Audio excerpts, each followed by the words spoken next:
রক্তের সম্পর্ক ছিল না, কিন্তু তিনি পুত্রের মতোই আমাকে স্নেহ করতেন। মাননীয় স্পিকার, আমার জন্য আজ খুব শোকের দিন। ব্যারিস্টার স্পিকার, সাবেক স্পিকার জমিরুদ্দিন সরকার সাহেব, তিনি আমার কাছে একজন অত্যন্ত পরম আত্মীয় ছিলেন। রক্তের সম্পর্ক ছিল না, কিন্তু তিনি পুত্রের মতোই আমাকে স্নেহ করতেন। সেই জন্য তার সম্পর্কে কিছু বলতে গেলে আমি কিছুটা আবেগ আপ্লুত হব, এটাই স্বাভাবিক। খুব অল্প সময়ে তার সম্পর্কে কিছু বলে শেষ করা যাবে না। মাননীয় স্পিকার, এই ধরনের মানুষগুলো যারা পৃথিবীতে আসেন অল্প সময়ের জন্যে, যতটুকু সময় থাকেন তারা তাদের অবস্থানটুকু জানিয়ে দিয়ে যান। ব্যারিস্টার জমিরুদ্দিন সরকার সাহেব ছিলেন self made man.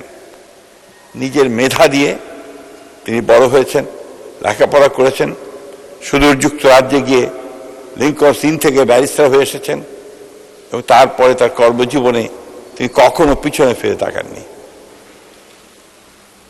Barrister Jamiruddin সরকার সাহেব এমন একটা জনপদের মানুষ, যে জনপদটি স্পিকার অত্যন্ত দরিদ্র লোকের বাস, কিন্তু এই মানুষগুলোর কাছে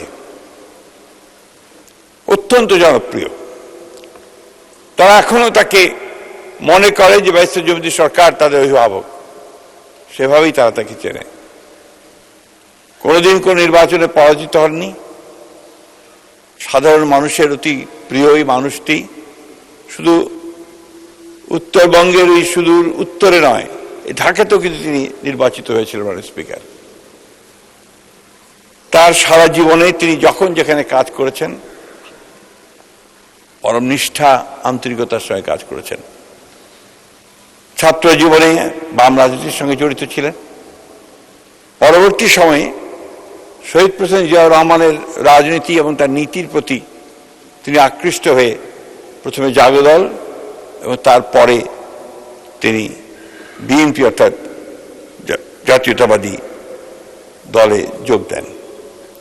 একটা প্রতিষ্ঠা লগ্ন থেকে তিনি ছিলেন এবং বারবার তিনি তার নেতৃত্বে ছিলেন, স্থায়ী কমিটির সদস্য ছিলেন এবং যতবার বিএনপি সরকার গঠন করেছে ততবার তিনি মন্ত্রী ছিলেন মাননীয় স্পিকার। এই মানুষগুলো অত্যন্ত সঠিকভাবে আমাদের ব্যারিস্টার খোকন বলেছেন যে এরা নিজেরা একটি প্রতিষ্ঠান। আইনের ক্ষেত্রে তিনি একটি প্রতিষ্ঠান। আইনের প্রতি তার যে আইনের শাসনের প্রতি তার যে অবিচল আস্থা, গণতন্ত্রের প্রতি তার যে অবিচল আস্থা, এটা আমরা খুব কম দেখেছি মাননীয় স্পিকার। কত বিষয়ে তিনি একেবারে আপোষহীন ছিলেন।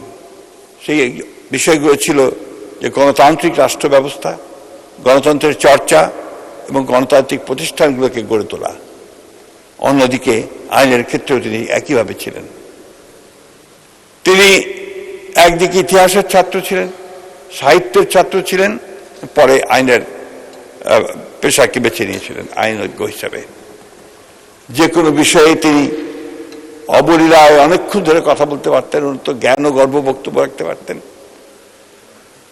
আমাদের সকলের কাছে তিনি অনুসরণীয়। আজকে যখন আমার খুব কষ্ট হচ্ছে, গতকালই আমি আমাদের সহকর্মী ব্যারিস্টার নওশাদ জামির সাহেব, তাকে ফোন করেছিলাম, খবর পেলাম যখন তিনি অসুস্থ হয়ে পড়ে হাসপাতালে গেছেন। আমি যখন তাকে জিজ্ঞেস করলাম, তিনি আমাকে জানেন একটু শরীরটা খারাপ হয়েছে, আমরা হাসপাতালে নিয়ে এসেছি। তখন অনেক রাত হয়ে গেছিল, প্রায় 10টা। তা আপনি কালকে সকালে আসেন। সেই সকাল আর আসেন মাননীয় স্পিকার, ভোর 4:15 তিনি চলে গেছেন। এই জন্য আমার নিজেকে অপরাধী মনে হয় যে আমি শেষ সময়টুকু তাকে দেখতে যেতে পারিনি। আজকে তিনি আমাদের ছেড়ে চিরকালের জন্য চলে গেলেন। এই পার্লামেন্টে তার অনেক স্মৃতি। এই পার্লামেন্টে অনেক কর্মকর্তা আছেন, কর্মচারী আছেন যাদের চাকরি হয়েছিল তার সময়। তা দেখা হলেই বলে যে স্যার ব্যারিস্টার জমির সরকারের হাতে আমাকে চাকরি দিয়েছেন।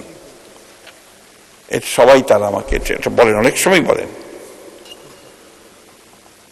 আমি তার বিদেহী আত্মার মাগফিরাত কামনা করছি। পরম করুণা আল্লাহ তাআলার কাছে এই দোয়া চাইছি যে আল্লাহ তাআলা তাকে যেন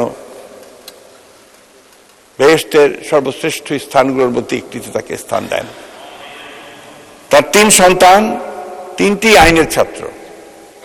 তার বড় মেয়ে যুক্তরাষ্ট্রে তিনি আইনের কাজ করেন, কাজ করছেন। ব্যারিস্টার নওশাদ জমির, তিনি আমাদের সহকর্মী, তিনিও সুপ্রিম কোর্টে কাজ করছেন। তার ছোট ছেলে নওফেল, তিনিও আইনেরই ছাত্র। অর্থাৎ আইনের প্রতি তার যে ভালোবাসা, এটা ছিল তার আন্তরিক। সন্তানদেরকে তিনি সেভাবেই ভালোবাসা দিয়ে তৈরি করেছেন। আমি বক্তব্য দীর্ঘ করব না। আমাদের এই জাতীয় জীবনে যখন তাকে আমাদের খুব বেশি দরকার ছিল, আরেকটি বিষয় না বললে অন্যায় হবে, যে তিনি তার দলের প্রতি যে আনুগত্য, রাজনীতির প্রতি যে আনুগত্য, উদার গণতান্ত্রিক রাজনীতির প্রতি তার যে আনুগত্য, এই ব্যাপারে তিনি অবিচল ছিলেন। আমাকে সবসময় একটা কথা বলতেন, ইলেকশন করবে, ইলেকশনের মধ্যে দিয়ে যাবে, ইলেকশন ছাড়া কিন্তু কখনো গণতন্ত্রে পৌঁছানো যায় না। আমি তার কাছে মাঝে মাঝেই যেতাম, তার কাছে পরামর্শ নিতাম। শেষের দিকে যখন তিনি অসুস্থ হয়ে গেলেন, পার্লামেন্ট আমাদের শ্রেণী করে মিটিংয়ে আসতেন, সেই মিটিংয়েও তিনি আমাদেরকে পরামর্শ দিতেন। সবচেয়ে বড় যে জিনিসটা মনে পড়ে, যে যখন দেশনেত্রী এবং খালেদা জিয়া কারাগারে 18 নির্বাচনের আগে, আমরা তখন অনুমতি নিয়ে স্ট্যান্ডিং কমিটির সব সদস্যরা গিয়েছিলাম ম্যাডামের সঙ্গে দেখা করতে কারাগারের মধ্যে। সেখানে তিনি আমাদেরকে, ম্যাডাম জিয়া ব্যারিস্টার জমিদের সরকারকে এসে বলেছিলেন যে আপনি তো গণতন্ত্রের মানুষ, গণতন্ত্র যেন টিকে থাকে, গণতন্ত্রের মধ্যে দিয়ে আমরা যেতে পারি, সেই কথাটা সবাইকে বলবেন এবং সেভাবে এগিয়ে চলবেন। তিনি সে চেষ্টাই করেছেন, শেষ পর্যন্ত তিনি সেই গণতন্ত্রের পথেই চলার চেষ্টা করেছেন।